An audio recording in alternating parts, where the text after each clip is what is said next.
오늘 우리에게 주시는 하나님 말씀은 창세기 42장 9절에서 17절입니다. 요셉이 그들에게 대하여 꾼 꿈을 생각하고 그들에게 이르되 너희는 정탐꾼들이라 이 나라의 틈을 엿보려고 왔느니라. 그들이 그에게 이르되 내 주여 아니니이다. 당신의 종들은 곡물을 사러 왔나이다. 우리는 다 한 사람의 아들들로서 확실한 자들이니 당신의 종들은 정탐꾼이 아니니이다. 요셉이 그들에게 이르되 아니라 너희가 이 나라의 틈을 엿보려고 왔느니라. 그들이 이르되 당신의 종 우리들은 12형제로서 가나안 땅 한 사람의 아들들이라. 막내 아들은 오늘 아버지와 함께 있고 또 하나는 없어졌나이다. 요셉이 그들에게 이르되 내가 너희에게 이르기를 너희는 정탐꾼들이라 한 말이 이것이니라. 너희는 이같이 하여 너희 진실함을 증명할 것이라. 바로의 생명으로 맹세하노니 너희 막내 아우가 여기 오지 아니하면 너희가 여기서 나가지 못하리라. 너희 중 하나를 보내어 너희 아우를 데려오게 하고 너희는 같이여 있으라. 내가 너희의 말을 시험하여 너희 중에 진실이 있는지 보리라. 바로의 생명으로 맹세하노니 그리하지 아니하면 너희는 과연 정탐꾼이니라 하고 그들을 다 함께 3일을 가두었더라. 아멘. 2018년 11월 대학 수학능력 시험의 한 문제가 큰 화제가 되었었습니다. 국어 영역 31번 문제의 난이도가 너무 높았기 때문입니다. 관심 있는 분들은 기사를 통해 아실 수도 있는데요. 그 문제의 정답률은 18%였습니다. 이것은 초고난이도에 해당하는 문제였습니다. 많은 학생들이 이 문제에 대해서 이의를 제기하고 이 문제로 인해서 낙심했다고 합니다. 사실 우리도 매일 어려운 문제들 앞에서 선택해야 하는 상황을 마주하게 되죠. 삶 속에서 우리가 마주하는 문제들은 난이도가 더 높게 느껴집니다. 결과를 알기 위해서는 시간이 필요하며 선택한 것을 되돌리기 어렵기 때문입니다. 특별히 사람과의 관계에 대한 문제는 정답이 없는 것처럼 보입니다. 바라기는 오늘 말씀에 등장하는 요셉과 형제들의 이야기를 통해서 막힌 관계의 문제를 푸는 두 가지 해답에 대해서 살펴보고 하나님의 방법으로 막힌 관계를 풀어가기를 축복합니다. 첫 번째 답은 용서입니다. 요셉과 형들은 오랜 세월 뒤에 만났습니다. 하나님께서 요셉에게 주셨던 꿈이 성취되었고 자신을 팔아넘긴 형들이 자신의 눈앞에서 머리를 조아리고 있습니다. 그리고 요셉은 양식을 사러 온 형들에게 너희는 정탐꾼들이라 너희가 이 나라의 틈을 엿보러 왔느니라 라고 말하죠. 본문에서 요셉은 형들을 곤경에 빠뜨려서 복수하고 있는 것처럼 보입니다. 하지만 요셉의 의도는 복수가 아니었습니다. 요셉은 이미 고향에서 겪었던 모든 일들을 잊어버렸고 형들을 용서했습니다. 창세기 41장 51절과 52절을 보시면 요셉이 자신의 고백을 아들들의 이름으로 삼죠. 요셉의 첫째 아들 므낫세의 뜻이 하나님이 내게 내 모든 고난과 내 아버지의 온 집을 잊어버리게 하셨다. 이 뜻입니다. 다 잊어버렸고 이미 용서했다는 것이죠. 여러분, 우리도 요셉처럼 잊어버리고 용서해야 합니다. 물론 나에게 상처를 준 사람을 용서하기로 결심을 했음에도 여러 가지 형태로 감정이 격해지는 경우를 경험하기도 합니다. 그 사람의 얼굴을 보기만 해도, 그 사람의 목소리를 듣기만 해도, 그 사람의 이름을 보기만 해도 온몸이 상처에 반응하기도 하죠. 그렇기 때문에 말로 용서한다고 해서 진짜 용서가 되는 것은 아닙니다. 왜 그럴까요? 우리가 통제할 수 없는 영역까지 그 미움과 분노가 다 있기 때문에 그래요. 그렇다면 진짜 용서의 단계가 되려면 무엇이 필요할까요? 바로 하나님의 도우심이 필요합니다. 여러분, 하나님께 용서를 구하십시오. 그렇게 용서를 구하며 하나님의 도우심 속에 용서함을 받으시기를 바랍니다. 그렇다면 잘못은 그 사람이 했는데 왜 피해를 받은 내가 용서를 먼저 구해야 할까요? 우리의 상식으로는 잘못을 하면 벌을 받아야 합니다. 나에게 잘못을 했다면 그 벌이 더욱 절실해지고 하나님께서 직접 손을 들어서 그 사람을 벌하시기를 바랄 때도 있습니다. 그런데 그 모든 것을 포기하고 그러한 마음을 먹었던 내가 하나님께 먼저 용서를 구하는 것은 솔직히 납득이 되지 않는 일이기도 하죠. 그런데 우리는 이 납득되지 않는 이야기를 예배 때마다 고백하고 있습니다. 바로 주기도문이에요. 마태복음은 우리가 우리에게 죄 지은 자를 사하여 준 것 같이 우리 죄를 사하여 주시옵고 라고 기록하고요. 누가복음은 우리가 우리에게 죄 지은 모든 사람을 용서하오니 우리 죄도 사하여 주시옵고 라고 기록합니다. 자신이 하나님 앞에서 죄인이라는 겸손한 고백이 있는 사람만이 다른 사람을 용서할 수 있음을 주기도문을 통해서 깨달을 수 있는 것입니다. 그렇습니다. 우리가 다른 사람을 용서할 수 있는 이유는 그 사람이 사과해서 또 시간이 흘러서가 아니라 하나님께서도 나의 죄를 용서해 주셨기 때문입니다. 그렇기에 다른 사람을 용서할 마음이 전혀 들지 않을 때는 하나님께 스스로의 잘못과 교만을 회개하는 것이 선행되어야 합니다. 그렇게 할 때에 하나님께서 우리의 상처를 만지시고 우리에게 선한 마음을 주셔서 용서할 수 있는 은혜를 허락하여 주시는 겁니다. 결국 진짜 용서한 사람의 입에서 나오는 고백은 내가 당신을 용서했습니다가 아니라 바로 하나님, 나를 용서해 주옵소서입니다. 우리의 죄를 용서해 주신 하나님의 사랑과 자비를 생각하며 닫힌 관계의 문제 앞에서 용서를 선택하시기를 간절히 소망합니다. 두 번째 답은 진실이에요. 아무런 대가 없는 용서가 존재할까요? 요셉의 말에서 그 답을 찾을 수 있습니다. 본문 15절을 보십시오. 너의 진실함을 증명할 것이라 라고 말하고 16절을 보시면 너희 중에 진실이 있는지 보리라 라고 말합니다. 요셉이 말하고 있는 진실은 무엇입니까? 42장 13절에 보시면 그들이 이르되 당신의 종 우리들은 12형제로서 가나안 땅 한 사람의 아들들이라. 막내 아들은 오늘 아버지와 함께 있고 또 하나는 없어졌나이다.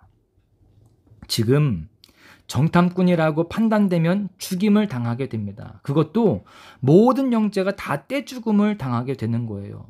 어떤 질문에도 거짓을 고할 수가 없습니다. 그런 상황에서 형들은 당신의 종 우리들은 12형제로서 라고 말해요. 요셉을 질투하고 팔아버렸지만 그래도 그 요셉을 형제로서 인정하고 있는 것이죠. 또 13절 말씀을 보시면 어머니가 다른 형제들 이렇게 이야기하지 않고 아버지가 같은 형제들이라고 기록을 합니다. 그러니까 한 형제임을 인정해 주는 것이죠. 이것이 요셉이 듣고 싶었던 진실입니다. 요셉의 마음을 만진 형들의 고백이었어요. 우리는 배려하는 마음으로 진심을 전할 수 있어야 됩니다. 진실을 말한다는 것은 가진 사실 그대로를 모두 전달하는 것이 아닙니다. 그것은 경우에 따라 폭력이 될 수도 있기 때문에 그래요. 팩트 자체가 더 큰 상처가 될 수 있습니다. 우리는 말씀을 통해서 이 진실의 속성을 알 수 있는데요. 이 진실의 속성은 바로 배려와 진심입니다. 나의 감정을 해소하기 위해서 배려 없이 말하는 무분별한 팩트는 해답이 아니라는 거예요. 상황을 해결하기 위해서 용서를 강요하는 것도 해답이 아닙니다. 하나님의 일하심을 믿고 배려와 진심으로 다가가면 결국 하나님께서 일하시는 거예요. 요셉 형제도 시간이 오래 걸렸습니다. 우리도 다친 상대의 마음을 하나님께서 만져주실 때까지 기도하면서 진심으로 기다릴 수 있어야 됩니다. 배려와 진심을 담아서 그렇게 기다려주고 또 그 가운데에 서로 하나가 될 수 있기를 간절히 바라는 마음, 서로 노력하는 모습으로 살아가야 되는 것입니다. 사랑하는 소망가족 여러분, 막힌 관계의 문제를 푸는 두 가지 해답인 용서와 진실, 이것은 바로 예수님께서 우리에게 몸소 보여주신 모범입니다. 누가복음 23장 34절을 보십시오. 아버지, 저들을 사하여 주옵소서. 자기들이 하는 것을 알지 못함이니이다. 예수님께서는요, 자신을 욕하고 매질하고 침뱉고 죽인 자들을 이렇게 용서하셨습니다.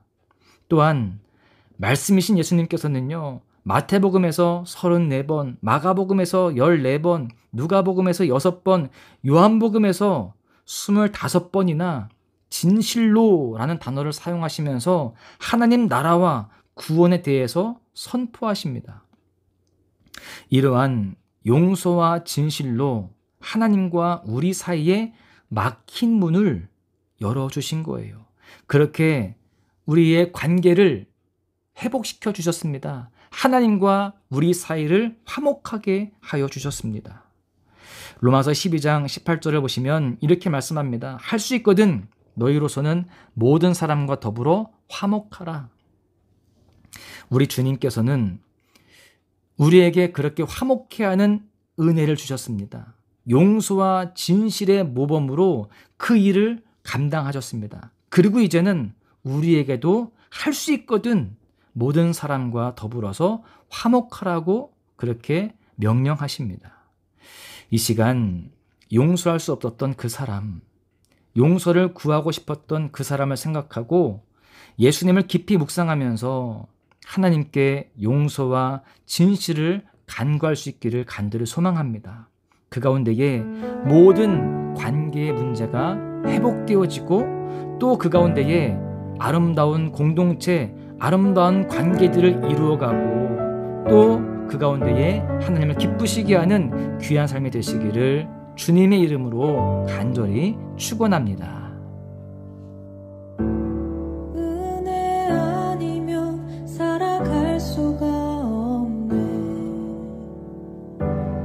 호흡마저도 다 주의 것이니 세상 평안과 위로 내게 없어도 예수, 오직 예수뿐이네.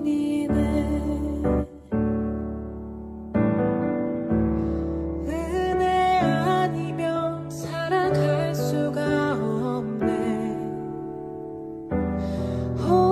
호흡마저도 다 주의 것이니 세상 평안과 위로 내게 없어도 예수, 오직 예수뿐이네. 크신 계획 다 볼 수도 없고 작은 고난에 지쳐도 주께 묶인 나의 모든 삶 버티고 견디게 하시네. 은혜 아니면 살아갈 수가 없네. 나의 모든 것 다 주께 맡기니 참된 평안과 위로 내게 주신 주 예수, 오직 예수뿐이네.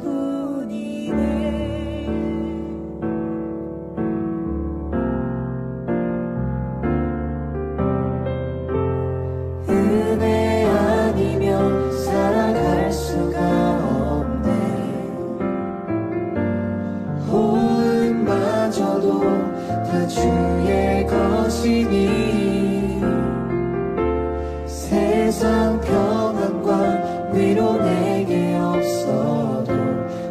예수 오직 예수뿐이네 크신 계획 다 볼 수도 없고 작은 고난에 지쳐도 주께 묻기 나의 모든 삶 버티고 견디게 하시네 크신 계획 다 볼 수도 없고 작은 고난에 지쳐도 주께 묻기 나의 모든 삶 버티고 견디게 하시네 은혜 아니면 살아갈 수가 없네 나의 모든 것 다 주께 맡기니 참된 평안과 위로 내게 주신 주 예수 오직 예수뿐이네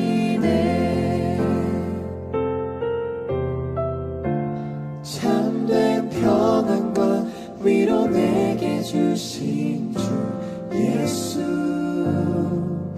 오직 예수뿐이네